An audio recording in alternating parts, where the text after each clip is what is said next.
As we take a look at the appendicular skeleton then, we want to consider the girdles, the pectoral and pelvic girdles, and then the bones that would form the arms and the legs.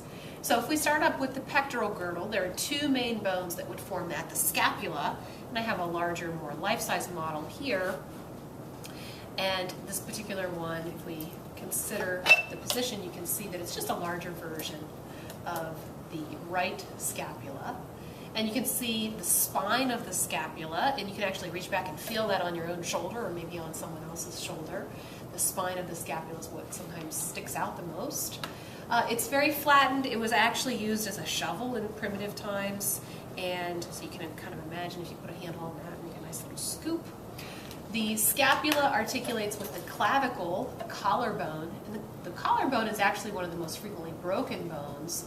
Those two are actually encased in layers of muscle. I haven't really mentioned how muscles and bones are connected. Muscles are joined to other, bones are joined to other bones by ligaments, and then muscles are joined to bone by tendons. So bone to bone, ligament, and muscle to bone, tendons. And you'll see more about that in the textbook. So scapula, clavicle, and then this first bone, what we think of as the brachial region from the shoulder to the elbow. The brachial region, the main bone there, is the humerus. Humerus, not humorous as in hysterically funny, and I have no jokes, so I'll just keep moving. But the humerus is a very long, strong bone, not quite as big as the femur, of course, but a very important bone. It articulates with two, I would say, easily confused bones. I'll take a minute to think of these, the radius and the ulna. So when you think of the anatomical position, I've put this skeleton in anatomical position with the palm forward. The ulna would lie along the medial side, and the radius would lie along the lateral side. So even during an exam, if you have to shut your eyes and put yourself in the anatomical position, that's okay. The ulna is somewhat easier to notice if you look on your model. It almost looks like a wrench. It fits right into that humerus at the elbow, and it tapers gradually to a fine point, whereas the radius is in almost the opposite position. The radial head, as it's called, is up at the elbow, and then it broadens down to a wider portion where it would meet the wrist bones. So, radius and ulna. The bones of the wrist are collectively called the carpals, and there are 8 little bones there. I'm not going to make you learn those individually. They are labeled, I believe, in your lab manual as well as on the website, as I mentioned, the getbodysmart.com. I'm just looking for the page here.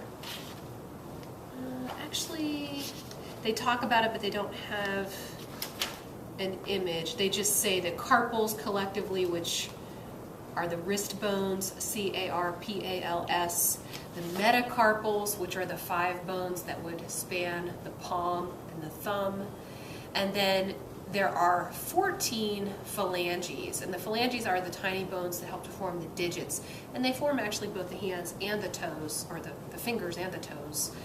And I say 14 because there are 3 for all except the thumb, where there would only be 2 of those small bones. But if you think of it collectively, the phalanges, if there are 14 in each hand and then 14 in each foot, collectively they make up actually the bulk of the total number of bones in your body. So again, humerus, ulna, radius, 8 small bones called the carpals in the wrist, 5 metacarpals, sort of a long bone that spans the palm, and then the phalanges. They do have more detailed names. If you get into an advanced bone skeleton course, you would learn those individually. But for our purposes, I think phalanges are just fine. If we do the same thing for the hips and the legs, then these 2 bones that articulate to form the pelvis are called the coxal bones, C-O-X-A-L. And they actually have several regions that I'll mention. I haven't been doing a lot of the landmarks of the bones. Again, if you would take a skeletal anatomy class, you would learn more detail. But for our purposes, I just want you to know the basics of where these things are. If you could put your hand on your hip, I'll put my hand on the skeleton's hip, that region, if we sort of rest our hands on our hips, that region, that flared portion is called the ilium, I-L-I-U-M, the ilium. So not the ilium of the large intestine that we had mentioned earlier, or the small intestine, I mean, not the large intestine. Not the ilium of the small intestine, but the ilium of the hip bone is that wide, flaring region. The pubis is where the two bones would meet, so the region where the two bones meet is sometimes called the pubic symphysis. And then the sit-down portion, if you will, the portion that you would rest on, is called the ischium, I-S-C-H-I-U-M, the ischium. Again, there are some other landmarks, but the ilium, the pubis, and the ischium are the three major regions of the coxal bone. That little rounded area that the femur would fit into is called the acetabulum, and you notice that the femur would be really very mobile. It can move in virtually all directions as a result of that way that it fits into the hip bone. The femur is the longest, strongest bone in the body and would have your thigh muscles attached, the quadriceps in front, the hamstrings in the posterior side. The femur then articulates with two bones, again, like the radius and ulna of the arm. These two often get mixed up, but I'll show you the difference. The very large tibia, T-I-B-I-A, and the smaller, more lateral fibula, F-I-B-U-L-A. Those two bones would form what we think of as the lower leg from the knee to the ankle, and again, there are muscles surrounding and encasing those. There's a little tiny bone, again I have the larger, more life-size version, the patella. It's a somewhat unusual bone. It's called a sesamoid bone. It looks like a sesame seed, and it's surrounded by muscle, and it's helping with that knee joint because that takes a lot of pressure to get you to walk. The tibia and the fibula would form that region from the knee to the ankle. The ankle bones, somewhat like the wrist bones, are fused together. They're called the tarsals.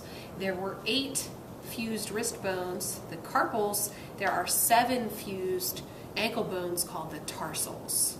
Again, they each have individual names. The largest of those is called the calcaneus, that's the heel bone, but I'm not going to ask you to know the individual tarsals.